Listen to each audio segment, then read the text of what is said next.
Orang-orang yang selalu berpikir dengan hawa nafsu tidak akan mampu memahami kasih sayang Allah kecuali sebatas perut, dan kantong saja. Kalau Anda berpikir hanya dengan hawa nafsu, kasih sayang Allah itu cuma dua. Kasih sayang Allah itu adalah yang memenuhi perut Anda. Nomor dua, kasih sayang Allah itu adalah yang memenuhi dompet Anda. Sehingga Anda tidak melihat lagi ujian Allah ini kasih sayang. Anda tidak lagi melihat sakit itu sebagai kasih sayang. Padahal kita sampaikan di tempat ini, Sufyan Ats-Tsauri rahimahullah mengatakan, tidak dinamakan seseorang faham Islam sebelum ia melihat nikmat adalah ujian dan ujian adalah nikmat. Assalamualaikum warahmatullahi wabarakatuh.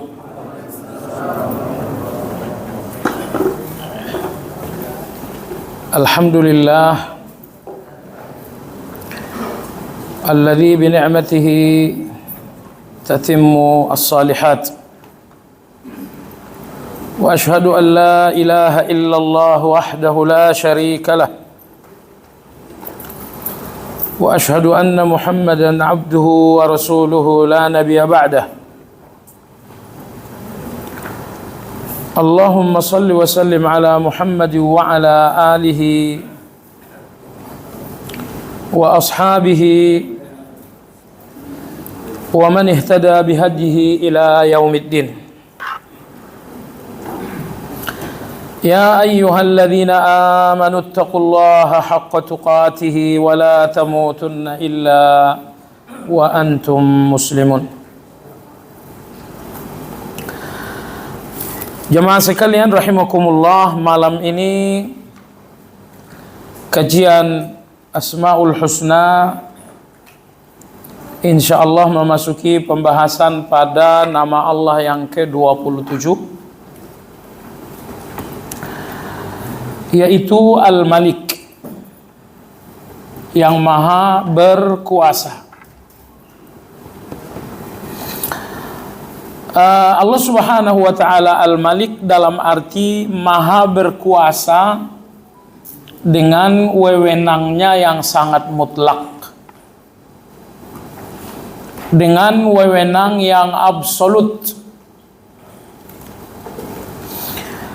wewenang di mana Allah memerintah dan melarang, lalu perintah dan larangannya di atas perintah dan larangan segala-galanya. Wewenang di mana Allah subhanahu wa ta'ala memutuskan segala-galanya. Hanya Allah yang memutuskan segala perkara hamba-hambanya. Jemaah sekalian yang saya hormati,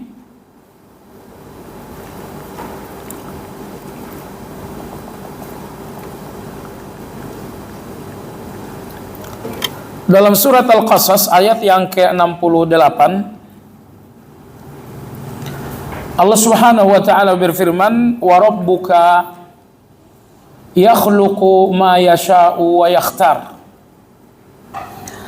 Dan Rabbmu itulah yang telah menciptakan apa saja yang ia kehendaki, wa yakhtar, dan dia pula satu-satunya yang memiliki pilihan terhadap semua ciptaannya. Allah ciptakan apa yang Allah kehendaki. Nomor dua, Allah katakan hanya pilihan Allah yang berlaku untuk semua yang ia ciptakan. Maka nalahumul khiyarah. Semua ciptaan-ciptaan itu tidak bebas memilih. Jadi Anda tidak punya kebebasan memilih semau-maunya. Saya memilih A, saya memilih B, saya memilih C. Karena Anda hanya ciptaan, maka Allah tidak memberikan Anda kebebasan memilih. Satu-satunya tugas Anda adalah menerima. Jadi bukan memilih, melainkan menerima. Subhanallahi wa ta'ala amma yusyrikun. Maha suci Allah dan maha tinggi dari apa-apa saja yang mereka persekutukan. Nah, ayat 68 ini sekali lagi mari kita tanamkan dalam hati yang paling dalam bahwa saya ini hanya ciptaan Allah. Sebagai ciptaan saya tidak punya hak pilih atas diri saya. Pilihan yang berlaku atas saya adalah pilihan yang menciptakan saya. Allah pilihkan untuk saya agama yang bernama Islam, berarti saya tidak boleh memilih yang lain. Allah pilihkan untuk saya ibadah A, B, dan C, berarti saya tidak boleh mencari pilihan ibadah-ibadah yang lain. Ayat 68 ini menunjukkan satu keadilan. Bahwa ketika Allah yang mencipta, maka Allah yang berhak memilih apa saja untuk ciptaan-ciptaannya. Itu sangat adil. Sangat adil. Bahwa Allah ciptakan saya, lalu hanya pilihan-pilihan Allah yang berlaku untuk saya, karena Dia yang menciptakan saya. Ini adalah keadilan. Justru zalim, ketika Allah menciptakan saya, Dia yang memberikan segala-galanya untuk saya, tapi saya tidak mau menerima pilihan-pilihan Allah. Itu zalim dan tidak tahu diri namanya. Waliyadzubillah. Jadi ayat 68 surat Al-Qasas ini memberikan gambaran tentang bagaimana kuasanya Allah untuk kita. Pertama, Allah katakan, aku yang menciptakan kalian. Nomor 2, maka hanya pilihanku yang berhak, yang berlaku untuk kalian. Itulah kekuasaan Allah. Ulama-ulama kita menegaskan Allah subhanahu wa ta'ala al-malik, artinya yanfudhu masyiatuhu, yunafidhu masyiatahu fi mamlakatihi. Allah al-malik maha berkuasa, maka semua kehendaknya semuanya nyata terhadap semua ciptaannya. Tidak ada satupun kehendak Allah yang gagal. Kalau Anda mengkaji diri, dari sekian banyak kehendak Anda yang nyata, mungkin paling-paling 50% paling banyak, atau mungkin paling banyak hanya 20%. Karena keinginan dan kehendak-kehendak kita adalah kelemahan kita. Makanya dari sekian banyak kehendak kita, yang betul-betul nyata paling banyak 20%. Contoh gampangnya, lihat istri Anda sampai di rumah. Keinginan Anda, seorang wanita dengan warna kulit begini, dengan postur begini, dengan rambut begini, dengan kecerdasan begini, dengan suara begini. Dari 20 kriteria yang Anda inginkan, nyatanya hanya Anda mendapatkan 5 saja. 5 pun sudah bagus. Ada apa ini jamaah sekalian? Allah ingin mengatakan, hidup ini bukan kehendak kalian. Boleh kalian berkehendak, tapi yang betul-betul nyata, hanya sedikit dari kehendak kalian yang akan nyata. Makanya jangan terlalu memaksakan kehendak. Anda boleh berkehendak. Nomor 2, jadikan kehendak ini doa Anda di depan Allah. Nomor 3, ketika satu kehendak Anda mintakan kepada Allah, mintakan dengan bahasa pasrah. Mintakan dengan bahasa pasrah. Ya Allah, berikanlah aku A, kalau memang itu yang terbaik. Itu bahasa pasrah. Kecuali kalau Anda minta yang Allah inginkan. Misalnya Anda minta istiqamah. Itu minta dengan bahasa pasti. Ya Allah, berikan aku istiqamah, berikan aku istiqamah. Minta dengan bahasa yang pasti. Dengan bahasa yang mantap, dengan bahasa tak ada ragu-ragu. Karena apa yang Anda minta sesuatu yang memang dicintai oleh Allah. Tapi ketika Anda meminta pedang bermata dua, jabatan, uang, poligami, itu semuanya pedang bermata dua ya. Kalau pedang bermata dua ini yang Anda minta kepada Allah, jangan gunakan doa yang mantap, tetapi gunakan doa yang mengandung kepasrahan. Ya Allah, kalau memang poligami ini baik untuk duniaku dan akhiratku, mudahkanlah. Tapi kalau ternyata tidak baik untuk duniaku dan akhiratku, ganti dengan yang lebih baik. Ganti dengan yang lebih baik. Nah, baik. Jadi Allah Al-Malik adalah alladzi yunaffidhu masyiatahu fi mamlakatihi. Malik maha berkuasa, yang artinya semua kehendak-kehendaknya tidak ada yang gagal dalam kekuasaannya. Kaifa syaa wa kama syaa. Semua kehendak itu terjadi seperti yang Allah kehendaki. Allah berkehendak, lalu kehendak Allah terjadi sesuai kehendak Allah pula. Kita berkehendak A, memang terjadi tapi nggak sesuai kehendak kita. Kehendak saya hari ini, saya dapat untung 100 juta. Itu kehendak saya. Nyatanya saya hanya dapat untung 50 juta. Jadi ketika kehendak kita itu pun nyata, kehendak yang nyata ini sering tidak sesuai kehendak. Tetapi Allah Azza wa Jalla, semua kehendak Allah nyata sesuai dengan kehendak itu. Jemaah sekalian, wa min azimi mulkihi, di antara bukti betapa kuasanya Allah itu, qudratuhu ala taqlibil qulub. Bahwa Allah tidak hanya kuasa terhadap lahiriah kita. Lebih dari itu, Allah punya kuasa terhadap hati dan pikiran kita. Tidak ada kuasa manusia kecuali sebatas lahiriah Anda. Manusia bisa memaksa Anda berbicara. Manusia bisa memaksa Anda berbuat. Tapi tidak ada manusia yang bisa memaksakan sesuatu dalam hati Anda. Oleh sebab itu, ketika sejumlah sahabat dipaksa murtad oleh orang-orang Quraisy, mereka semuanya mengucapkan kata-kata murtad itu. Iya, kami murtad, kami tinggalkan agama Islam. Mereka ungkapkan pernyataan murtad. Setelah itu mereka kembali kepada Nabi SAW melaporkan tekanan dan keadaan tersebut. Dan Allah sendiri yang memberikan jawaban, illa man ukriha wa qalbuhu mutmainnun bil iman. Bahwa kekufuran yang dipaksakan atas lahiriah, kata Allah, tidak jadi masalah.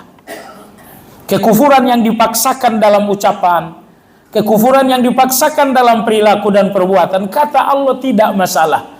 Tetapi dengan catatan wa qalbuhu mutmainnun bil iman. Tapi hati kalian jangan goyang dari keimanan itu. Ini betapa maha taunya Allah. Bahwa orang bisa memaksa lidah kita, orang pun bisa memaksa perilaku kita, tapi tidak ada orang yang bisa memaksa hati. Karena Allah tahu bahwa paksaan manusia terjadi terhadap lidah dan perbuatan. Allah mengatakan, lidah dan perbuatan yang dipaksa adalah maafku, kata Allah. Tetapi soal hati, kata Allah, kokohkan hati dalam iman. Nah, jadi diantara luar biasanya Malik, kekuasaannya Allah, bahwa Allah berkuasa penuh terhadap hati kita. Betapapun kita tahu indahnya membaca Al-Quran itu, saya tadi dengar cerita dari salah seorang guru saya bernama Muhammad bin Abdul Aziz Al-Khudairi. Beliau mengatakan, saya punya seorang tetangga dan dia sudah berusia lanjut, pandangan matanya pun sudah sangat lemah. Tapi laki-laki ini punya satu kebaikan sidik jari. Anda tahu kebaikan sidik jari? Sidik jari Anda sama dengan orang lain nggak? Baik. Kebaikan sidik jari adalah kebaikan Anda yang nggak bisa diikuti oleh orang lain. Itu namanya kebaikan sidik jari. Dan ulama-ulama kita selalu berpesan, kalau kebaikanmu kebaikan umum, artinya kamu tidak istimewa. Tapi kalau kalian berusaha untuk memiliki kebaikan-kebaikan sidik jari, di titik itu kalian istimewa. Pelacur yang diampuni Allah itu karena kebaikan sidik jari. Dan selanjutnya, jadi laki-laki tua ini, kata Syekh Muhammad, dia selesai subuh, zikir pagi, dia membaca Al-Quran, dan baru keluar dari masjid jam 9. pandangannya sudah sangat lemah dan dia nggak pakai kacamata. Maka dia membaca Al-Quran, dibuka Al-Quran, lalu membacanya begini.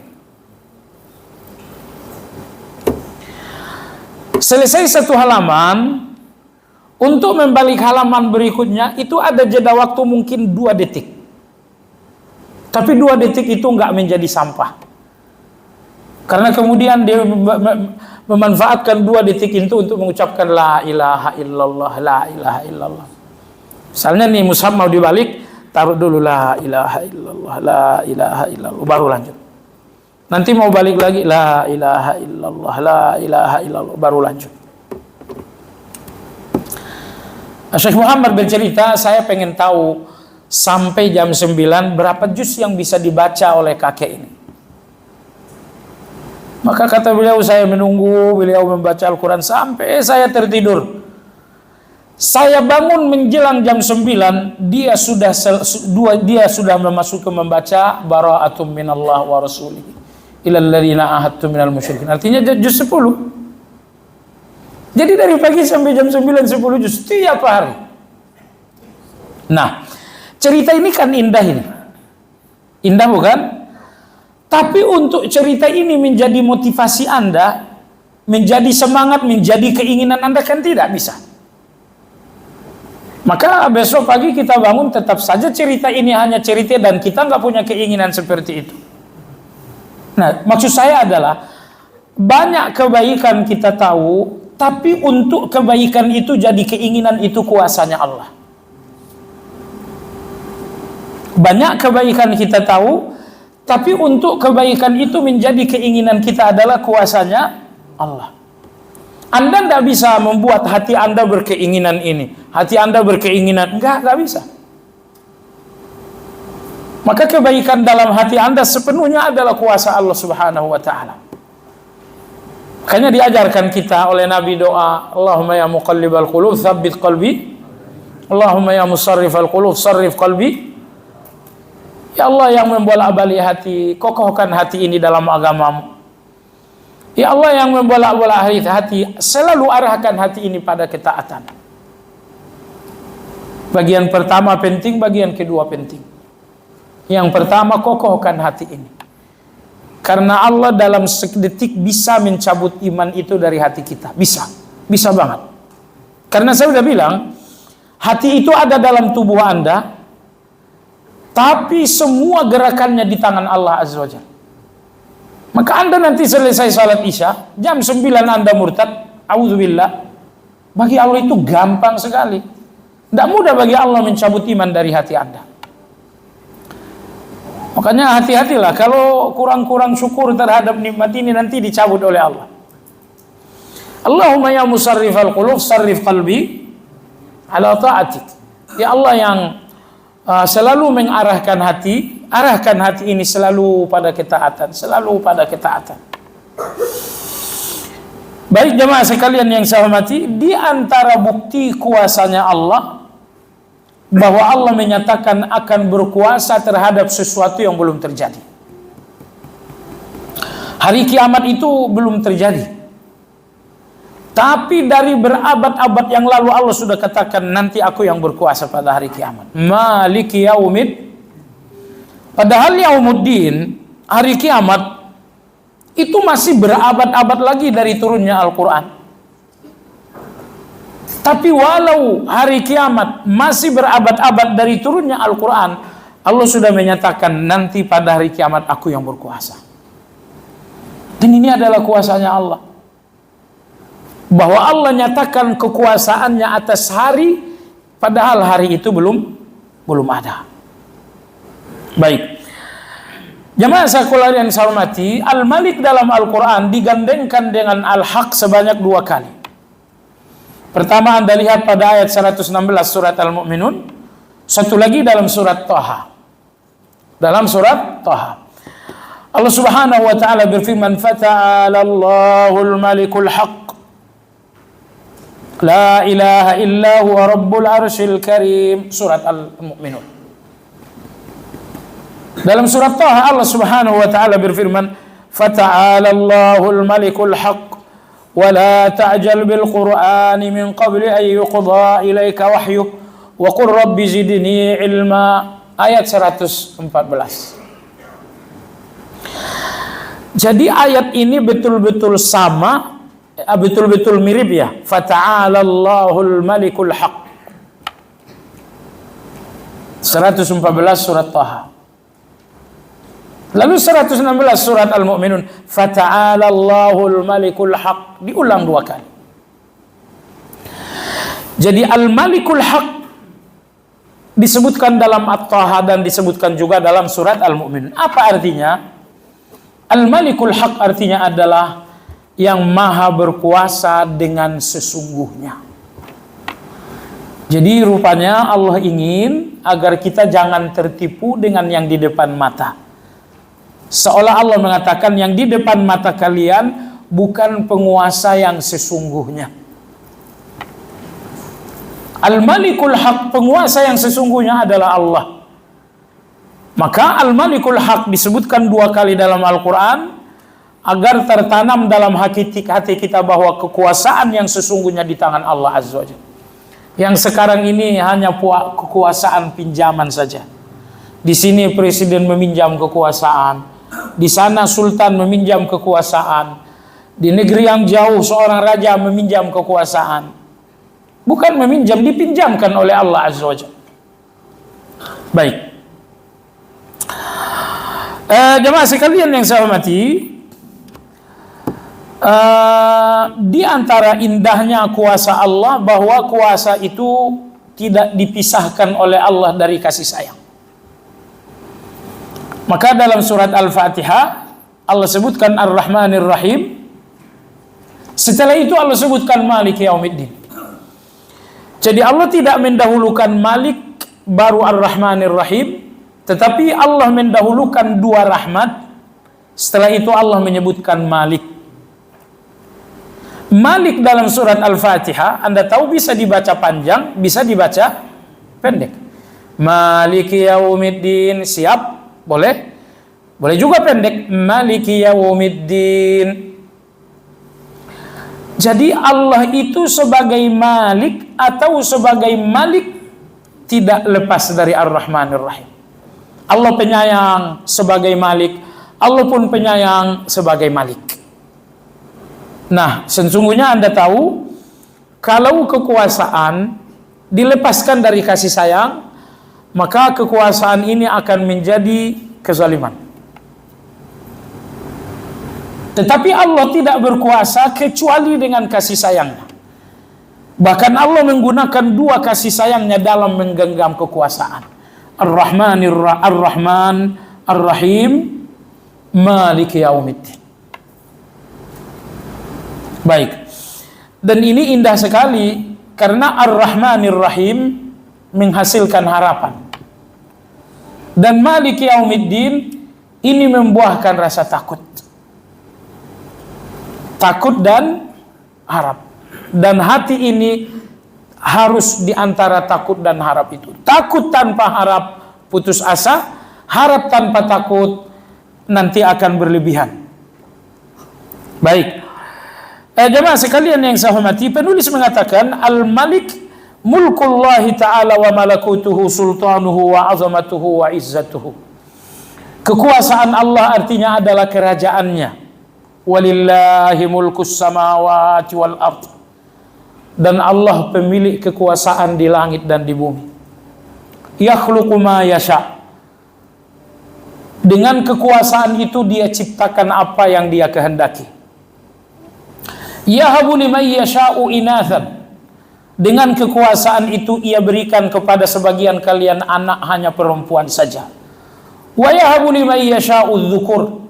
Dengan kekuasaan itu pula Allah berikan kepada sebagian kalian anak hanya laki-laki saja. Au yuzawwijuhum dzukrana wa inatha. Dengan kekuasaan itu sebagian kalian diberikan anak laki-laki dan anak perempuan. Wa yaj'alu man yasha'u aqima. Dengan kekuasaan itu bahkan di antara kalian ada yang menjadi seorang yang mandul. Itu semua kuasa Allah. Jadi hanya ini, pertama ada yang diberikan anak cuman perempuan saja. Nomor 2, ada yang diberikan anak cuman laki-laki saja. Nomor 3, ada yang diberikan anak laki-laki dan anak perempuan. Nomor 4, ada yang enggak diberikan anak oleh Allah Azza wa Jalla. Dan Allah mengatakan keempat hal ini adalah mulku. Yang 4 hal ini adalah kuasanya Allah Subhanahu wa ta'ala. Jadi kalau ini kuasanya Allah, berarti Anda enggak punya kekuatan dalam hal ini. Tapi kalau Anda ingin berubah, berdoalah kepada Allah Azza wa Jalla. Berdoalah kepada Allah Azza wa Jalla. Namun Allah sudah katakan di antara kekuasaan Allah bahwa sebagian kalian hanya punya anak perempuan, sebagian kalian hanya punya anak laki-laki, sebagian kalian punya anak laki-laki perempuan, dan sebagian kalian tidak memiliki anak. Dan ini semuanya adalah kuasanya Allah. Kuasanya Allah, iya. Allah ingin buktikan bahwa Anda tidak punya kehendak. Yang punya anak perempuan saja, sebetulnya dia maunya anak laki-laki juga. Tapi kehendak Allah tidak bisa Anda langkahi. Yang punya anak para laki-laki saja, seperti saya pengen anak perempuan. Tapi kekuasaan Allah tidak bisa saya langkahi. Yang punya anak laki-laki dan anak perempuan, mungkin mereka punya keinginan yang berbeda juga. Ataupun yang nggak punya anak, mereka ingin punya anak. Tapi Allah mengatakan 4 hal ini kuasaku dan kalian tidak bisa melangkahinya sama sekali. Baik jemaah sekalian yang saya hormati, jadi kalau Anda membaca ayat-ayat Al-Quran dari awal sampai akhir, cerita kekuasaan Allah itu luar biasa. Cerita kekuasaan Allah itu luar biasa sekali. Baik, masuk pada poin berikutnya. Penulis berkata doa ibadah. Maksudnya apa saja ibadah-ibadah yang terkandung di dalam nama Al-Malik. Beliau mengatakan min ahkami kaunihi ta'ala malik kamalu ar-rahmah haitsu athbata li nafsi al-mulka ba'da aw qabla sifatir rahmah. Kata beliau, di antara sempurnanya kasih sayang Allah, bahwa kasih sayang Allah itu tidak terpisah dari kasih sayang. Makanya kadang-kadang Allah sebutkan kasih sayang dulu baru kekuasaan. Tapi kadang-kadang Allah sebutkan kekuasaan baru kasih sayang. Allah sebutkan kasih sayang baru kekuasaan. Perhatikan dalam surat Al-Fatihah, Ar-Rahmanir Rahim Maliki Yaumiddin. Dalam surat Al-Hasyr Allah sebutkan lagi Ar-Rahmanir Rahim, huwar Rahmanur Rahim, huwallahu alladzi la ilaha illa huwal Malik. Jadi 2 kali Al-Malik, dua-duanya didahului Ar-Rahman dan Ar-Rahim. Nah, ini sekali lagi kekuasaan Allah tidak terpisah dari kasih sayangnya. Bahkan Anda lihat antara kekuasaan dan kasih sayang, kasih sayang ini lebih besar. Sekali lagi kasih sayang Allah lebih besar daripada kekuasaannya. Maka disebutkan kasih sayang 2 kali dan kekuasaan 1 kali. Dan ini sesuai dengan apa yang tertulis di Arasy yang berbunyi wa rahmati ghalabat ghadabi. Dan kasih sayangku mengalahkan murkaku. Wa hadhihi al-ayat tadullu ala anna al-mulka la yahsun wa la yakmul illa ma'al ihsani war rahmah. Ketika Al-Malik dalam Fatihah dan dalam Al-Hasyr selalu didahului dengan 2 kasih sayang, Allah ingin menyampaikan pesan kepada kita semua bahwa Allah tidak menguasai kita kecuali dengan kasih sayang. Hanya saja kasih sayang itu jauhkan dari hawa nafsu. Orang-orang yang hanya berkehendak dengan hawa nafsu, mereka akan gagal memahami kasih sayang Allah. Maksud saya begini, hawa nafsu saya hidup ini semuanya kesehatan, jangan ada sakit. Karena sakit ini menghalangi saya dari banyak hal. Maka begitu takdir Allah membawakan sehat sakit untuk saya tidak lagi melihat sakit ini sebagai kasih sayang. Kenapa? Sekali lagi, orang-orang yang selalu berpikir dengan hawa nafsu tidak akan mampu memahami kasih sayang Allah kecuali sebatas perut dan kantong saja. Kalau Anda berpikir hanya dengan hawa nafsu, kasih sayang Allah itu cuma dua. Kasih sayang Allah itu adalah yang memenuhi perut Anda. Nomor dua, kasih sayang Allah itu adalah yang memenuhi dompet Anda. Sehingga Anda tidak melihat lagi ujian Allah ini kasih sayang. Anda tidak lagi melihat sakit itu sebagai kasih sayang. Padahal kita sampaikan di tempat ini, Sufyan Ats-Tsauri rahimahullah mengatakan, tidak dinamakan seseorang faham Islam sebelum ia melihat nikmat adalah ujian dan ujian adalah nikmat. Itu orang yang faham agama. Anda yang telah faham dalam berislam, apabila Anda telah melihat nikmat ini ujian, dan ujian itu pun nikmat. Itu orang yang faham berislam. Imam Ibnu Hazm rahimahullah, beliau mengatakan, kata beliau, aku heran terhadap orang yang ingin buru-buru musibah dan ujian selesai. Datang ujian mereka dan mereka mengatakan, kapan selesai. Kata Ibnu Hazm, aku heran dengan orang seperti itu. Orang yang ingin terburu-buru ujian selesai. Kenapa heran? Karena ujian ini adalah proses Anda dibersihkan. Semakin panjang ujian, semakin banyak kotoran yang dibersihkan. Tapi kalau Anda buru-buru ujian selesai, artinya Anda tidak akan sempurna nanti bersihnya. Ucapan beliau ini persis sama dengan sabda Nabi kita SAW. Kata Nabi SAW, wala yazalul bala'u bil mu'min hatta yalqa Allah wa laysa alaihi syai'. Atau kama qala. Kata Nabi, Allah akan terus mengirimkan ujian kepada seorang muslim. Allah enggak lepaskan ia dari ujian itu. Selesai ujian yang satu, masuk ujian kedua. Selesai ujian kedua, masuk ujian ketiga. Allah tidak akan melepaskan seorang mukmin dari ujian sehingga pada hari dia kembali kepada Allah semua dosanya telah bersih.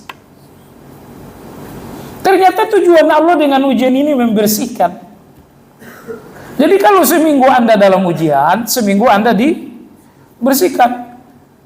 Dan kalau setahun Anda dalam ujian, setahun Anda dibersihkan. Jadi kata Ibnu Hazm, janganlah terburu-buru dengan ujian ini. Biarkan ujian ini sesuai dengan maunya Allah. Semakin lama ujian, semakin Anda bersih. Nah, jemaah sekalian, lagi-lagi kita butuh melepaskan hati ini dari hawa nafsu. Supaya hati ini faham bahwa ujian ini adalah nikmat dan nikmat itu adalah ujian. Nah, kalau hati ini masih tercemar dengan hawa nafsu, Anda tidak akan melihat ujian ini nikmat, dan Anda nggak akan melihat nikmat itu ujian. Padahal target kita belajar Islam, ucapan Imam Ats-Tsauri tadi. Target kita belajar Islam, masuk majelis ilmu, ke majelis ilmu kedua, ketiga, keempat. Target kita semuanya adalah bahwa kita melihat ujian sebagai nikmat dan melihat nikmat sebagai ujian. Penulis berkata, lillahi wahdahul mulkul mutlaq. Semua kekuasaan secara mutlak di tangan Allah Azza wa Jalla. Kekuasaan 100% hanya di tangan Allah Azza wa Jalla. Allah berfirman, alladzi lahu mulkus samawati wal ard. Allah pemilik kekuasaan 7 lapis langit dan 7 lapis bumi. Nabi kita berkata, Allah izinkan aku kabarkan kalian bentuk malaikat yang memikul arsy itu. Berapa malaikat memikul arsy saat ini? Ada 4. Nanti pada hari kiamat ada 8. Allah izinkan aku kabarkan kepada kalian malaikat yang saat ini memikul arsy. Ma baina katifihi wa syahmati udhunihi. Jarak antara pundak dengan antara pundak dengan telinga itu perjalanan kaki kalian 700 tahun.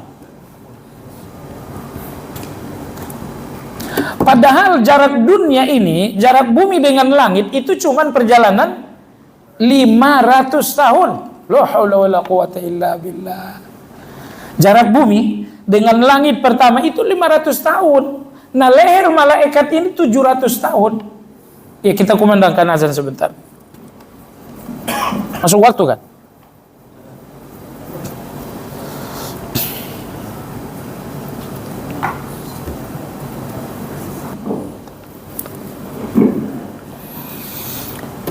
Di buku penulis menyebutkan 2 ayat yang menggambarkan kekuasaan Allah. Surat Al-Furqan, nanti di bawah ada surat Al-Mu'minun. Pada surat Al-Furqan Allah berfirman, "Alladzi lahu mulkus samawati wal ard." Jadi kalau malaikat yang menjaga aras tadi memikul aras,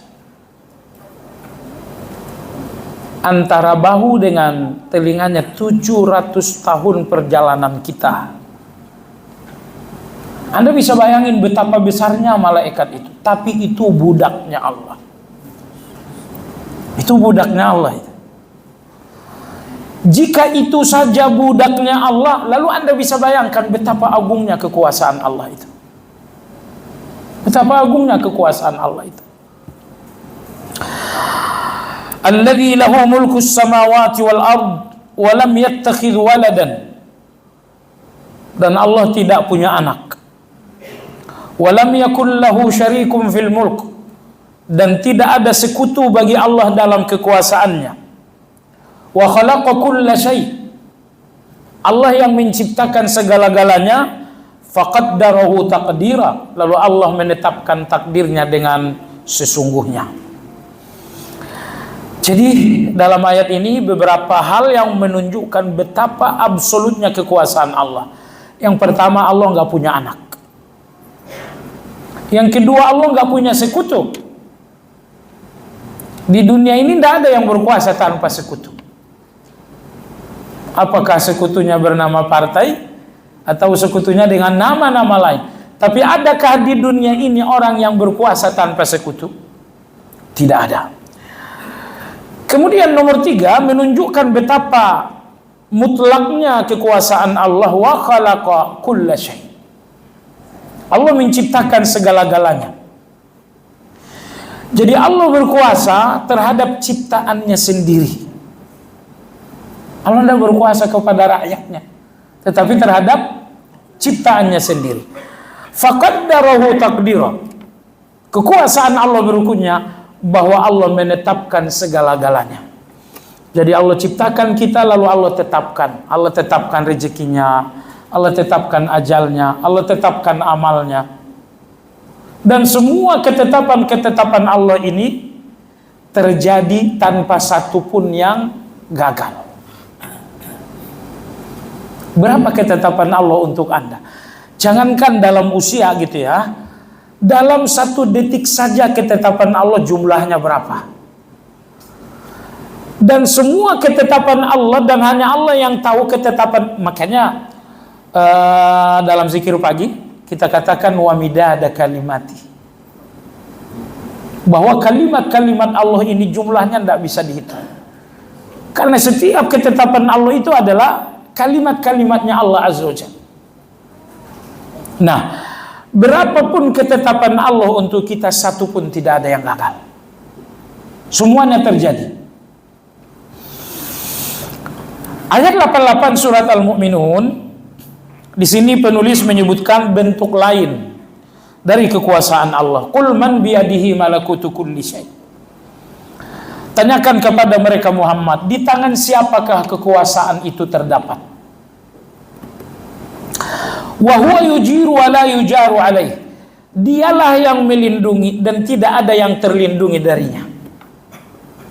Allah Maha melindungi dan tidak ada yang terlindungi dari Allah. Ketika Allah melindungi, tidak sebesar debu pun bahaya terjadi. Tetapi la yujaru alaihi, tidak ada satupun yang terlindung dari Allah. Maka Allah berfirman dalam Al-Quran, kata Allah subhanahu wa ta'ala, aynama takunu yudrikkumul maut walau kuntum fi burujim musyayyadah. Walau kalian berada di benteng yang sangat kokoh, mati itu akan sampai kepada kalian. Karena kalian gak pernah terlindungi dari Allah. Allahu Akbar. Kita gak pernah terlindungi dari Allah. Tetapi kalau Allah telah melindungi kita, maka gak ada bahaya sebesar debu pun akan terjadi. Nah, kalau Anda memahami ayat ini sedalam-dalamnya, Allah Maha melindungi dan tidak ada yang terlindungi dari Allah, maka nyatalah bagi Anda bahwa segala manfaat, segala bahaya semuanya dalam kuasa Allah. Bahaya di dalam kuasanya Allah, maka tidak ada yang terlindungi dari Allah. Manfaat dalam kuasanya Allah, maka ketika Allah melindungi, maka nggak ada keburukan sedikit pun akan terjadi. Nabi Ibrahim dibuang ke dalam api, tapi Allah Maha melindungi, dan di dalam perlindungan itu nggak ada bahaya sama sekali. Yujiru wa la yujiru jaru alaih. Dia melindungi karena semua manfaat dan kebaikan di tangannya. Wala yujaru alaih, dan tidak ada yang terlindung dari Allah karena semua bahaya dalam kuasa Allah. In kuntum ta'lamun, apabila kalian mengetahui.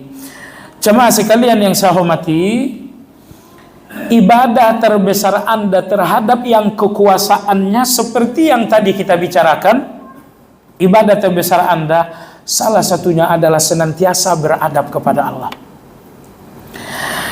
Ulama-ulama tazkiyatun nufus mengatakan al-adabu ma'allah bidayatut thariq.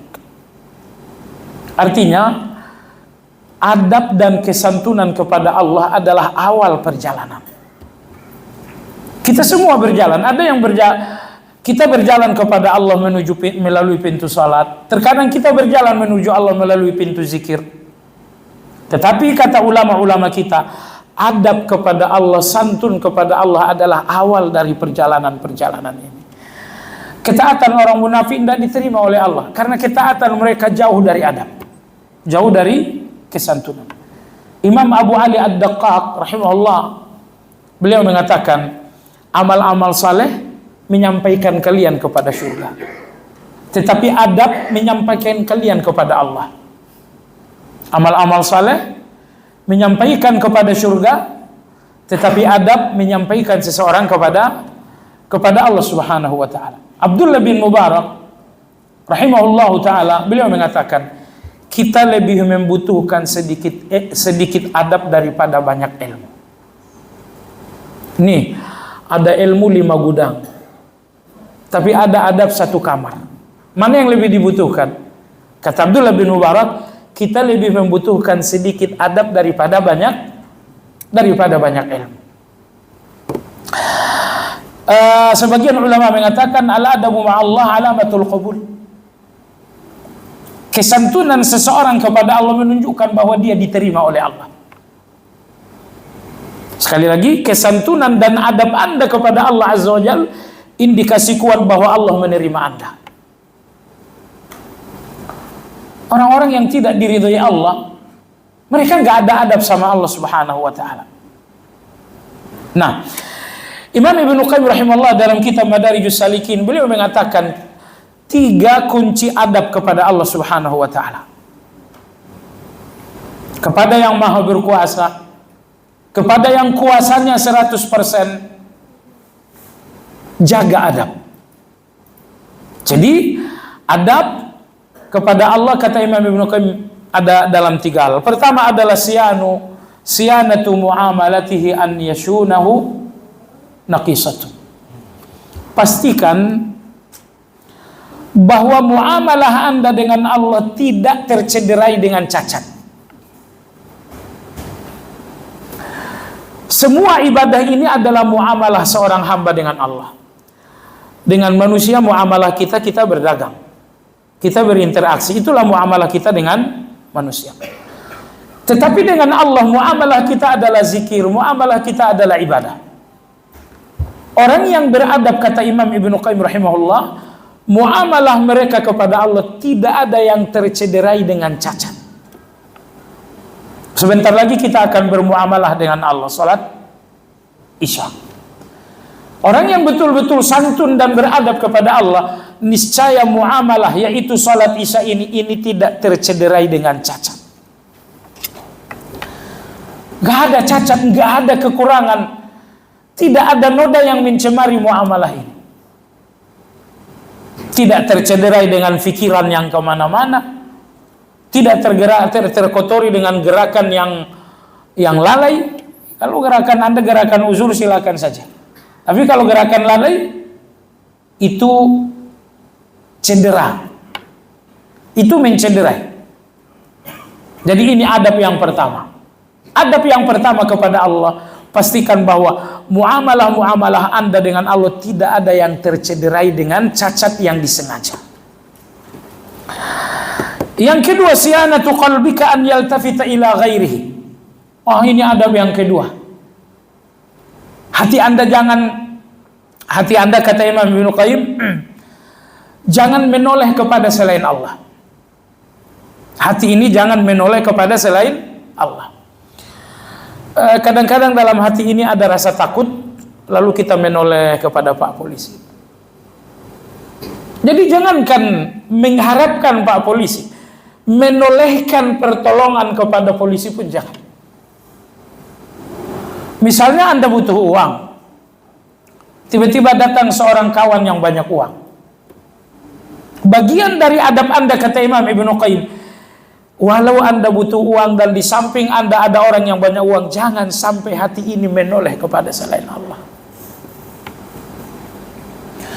Sakit ini sangat parah, sangat berbahaya, dan dengar-dengar ada seorang dokter yang sangat luar biasa. Jangan sampai hati ini menoleh keinginannya kepada dokter tersebut. Betul, Anda harus ke dokter sebagai ikhtiar. Anda harus berbisnis sebagai ikhtiar. Tapi soal hati pisahkan dari ikhtiar. Ikhtiar itu adalah lahiriah di mana Anda harus bergerak. Tetapi soal hati jangan sampai menoleh kepada ikhtiar tersebut. Nah, ini satu batas yang sangat sulit untuk dibangun. Kecuali orang-orang yang bertauhid, orang-orang yang memahami ilmu tawakal dengan mendalam, hanya orang-orang seperti inilah yang mampu membuat batas antara ikhtiar dengan hati. Baik, jadi adab nomor 2 kepada Allah, kata Imam Ibnu Qayyim, jaga hati jangan sampai menoleh kepada selain Allah dalam keinginan-keinginan. Karena dalam hati ini banyak keinginan. Bahkan semua keinginan rumahnya di dalam hati. Namun ketika telah datang satu keinginan ke dalam hati, jangan sampai hati ini menoleh kepada selain Allah Azza wa Jalla. Ingin sehat, hati jangan menoleh kepada selain Allah. Ingin uang, hati ini nggak boleh menoleh kepada selain Allah. Ingin pertolongan, hati ini jangan menoleh kepada selain Allah. Tapi bahwa Anda terancam, Anda bikin laporan kepada Pak Polisi, itu ikhtiar. Jadikanlah itu hanya sebatas lahiriah Anda saja. Adapun hati ini di mana ada harapan, hati ini di mana bersandar hanya kepada Allah Azza wa Jalla. Ini adab yang kedua. Jaga hati, jangan sampai menoleh kepada selain Allah dalam keinginan-keinginan. Yang artinya begitu muncul satu keinginan, nah hati segera dikawal. Karena begitu ada satu keinginan, hati ini biasanya akan menoleh kepada selain Allah. Saya ingin A. Ini hati mulai menoleh kepada selain Allah Azza wa Jalla. Kata beliau rahimahullahu ta'ala, adab yang ketiga kata beliau, siyanatu iradatika an tata'allaqa bima yamkutuka Allah alaihi. Yang pertama tadi, apa yang pertama? Jaga muamalahmu dengan Allah jangan sampai tercederai dengan cacat yang disengaja. Nomor 2, jaga hati jangan sampai menoleh kepada selain Allah dalam berkeinginan. Nomor 3, siyanatul iradah, jaga keinginanmu jangan sampai tertempeli dengan kebencian Allah. Ini keinginan-keinginan ini nggak boleh ada kebencian Allah yang menempel dalam keinginan ini. Iya, kebencian Allah dalam lintasan pikiran Anda itu manusiawi kita. Itu manusiawi kita. Contoh, di jalan raya Anda berkendaraan dengan santun, entah apa yang terjadi, datang misalnya seorang pengendara, tiba-tiba memaki-maki Anda, tidak cukup, dia pun memaki orang tua Anda. Muncullah lintasan pikiran, orang harusnya saya injak-injakin. Itu lintasan pikiran yang buruk itu, jamaah sekalian, itu adalah manusiawi kita. Akan tetapi kata Ibnu Qayyim, adab kepada Allah, keinginan ini tidak boleh tertempeli dengan kebencian Allah. Sehingga keinginan Anda memukul tadi, ini tidak boleh ada dalam keinginan. Cukup sebagai lintasan pikiran, tidak boleh menjadi satu keinginan. Misalnya Anda melihat seorang qadarullah gitu ya, qadarullah, tiba-tiba Anda melihat lawan jenis yang sangat menarik. Sebenarnya karena bukan milik Anda itu makanya menarik. Buktinya yang Anda lihat dengan di rumah Anda, kalau menggunakan mata yang apa namanya, mata yang lain, ternyata yang di rumah kita lebih bagus. Tapi wanita-wanita yang haram untuk kita memang itu akan sangat menarik sekali. Itu ujian. Hati-hati. Kalau Anda lihat ada wanita yang cakep di luar, oh itu karena bukan milik saya.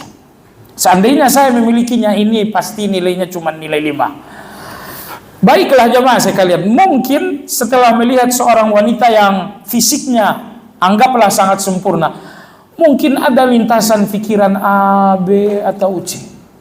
Kalau itu sekedar lintasan pikiran, itu manusiawi Anda. Tapi lintasan pikiran yang buruk ini tidak boleh menempel dalam, nggak boleh menempel dalam keinginan. Nah, jadi kata Imam Ibnu Qayyim rahimahullah, minimal inilah adab seorang budak kepada Al-Malik. Adab seorang budak kepada yang maha berkuasa. Yang pertama, jaga muamalah dengan Allah, jangan sampai tercederai dengan cacat yang disengaja. Nomor 2, jaga hati jangan sampai menoleh kepada selain Allah di dalam keinginan-keinginan. Nomor 3, jaga kehendak jangan sampai tertempeli dengan kebencian-kebencian Allah Azza wa Jalla. Kalau kebencian Allah dalam lintasan pikiran, itu manusiawi dan itu dimaafkan oleh Allah. Tapi kebencian-kebencian Allah ini kemudian menempel pada keinginan Anda, ini tidak boleh terjadi. Sebagai penutup jamaah sekalian, Imam Ibnu Qayyim rahimahullah mengatakan tidak terjadi su'ul khatimah. Sekali lagi, tidak terjadi su'ul khatimah bagi seseorang yang hatinya bersih dan perilakunya istiqamah. Tetapi su'ul khatimah itu akan terjadi disebabkan karena hati kotor dan perilaku tidak istiqamah. Jadi kalau Anda mengatakan bagaimana membersihkan hati, antara lain 3 adab yang tadi, ini perjuangan kita sampai mati. Wallahu ta'ala alam, subhanakallahumma bihamdika asyhadu an la ilaha illa anta astaghfiruka wa atubu ilaik. Alhamdulillahi rabbil alamin. Assalamualaikum warahmatullahi wabarakatuh.